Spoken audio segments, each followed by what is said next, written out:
Hello friends! So readers, today I want to teach you about a special technique that writers use when they're trying to draw a picture in your mind, when they're trying for you to see something when you're reading and make it very strong imagery in your imagination. In order to do that, I'm about to share something with you, a PowerPoint presentation about literally device. Literary device is a special technique that writers use, and readers need to watch out for it because we need to be able to interpret and see, what is the author is trying to do there? As you can see now, I'm gonna go to the first slide and we're gonna go through it together with you. So, readers, today, when you are reading independently, I want you to watch out for literary language called similes. Yes, say it with me. Similes. Similes are special techniques, languages that authors use. Like, for example, like and as, right? So this is how you know this is a literary language called similes if there is like or as in the sentence. Let's take a look. Simile is a form of figurative language used to describe an object, a feeling, or a person, right? So when you are describing a feeling or an object or a person, can be anything you want to describe, you can use simile as a writer, right? Because you're writers as well.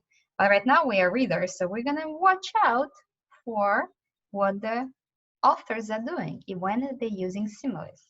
So simile is a comparison between two things using words like or as. So let's go back and let's repeat it again. So what is a simile? A simile is a special language, a special comparison, right? When you're comparing two things, when you're looking how are they similar, what is the same about them? And you use like or as to make a strong image in your mind. So for example, the boy is brave like a lion. Whew, lions are very brave. Ooh, if there's a lion, you're not gonna scare him with a stick. All right, lions are very brave.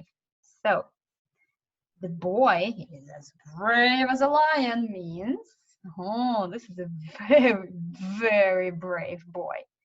Now, instead of for the author, maybe the author is not going to say, the boy is very, very, very, very, very brave, right? He could say that, but it's not this strong image in my head. Like, well, what do you mean very, very? Yeah, it's not as specific. Now, when the author writes, the boy is brave like a lion, now I have an image in my mind. I see a lion and I'm like, whoa, that's very brave. Lion's brave. Now remember, similes use like or as to compare. Okay, let's go to the next slide. Ready? Now try this with me. What comes to mind when I say a cat sitting next to you purring on the couch? What does it sound like? If there's a cat sitting next to you and purring, making this noise, purr, purr, on a couch, what does the sound like? What does it sound like? Think for a moment with me. I'm not going to give you the answer right away. I want you to think and tell it out loud as you're watching this video. A cat that's sitting next to me on the couch purring sounds like a...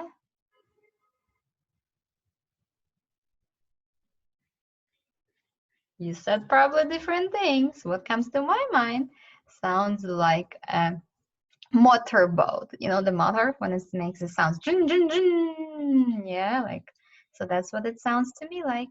All right. What does a sleeping cat remind you of? Take a look at the sleeping cat right here in this picture. How could you use a simile to compare the cat that's sleeping. Think of a simile. A sleeping cat is like, fill in the blank.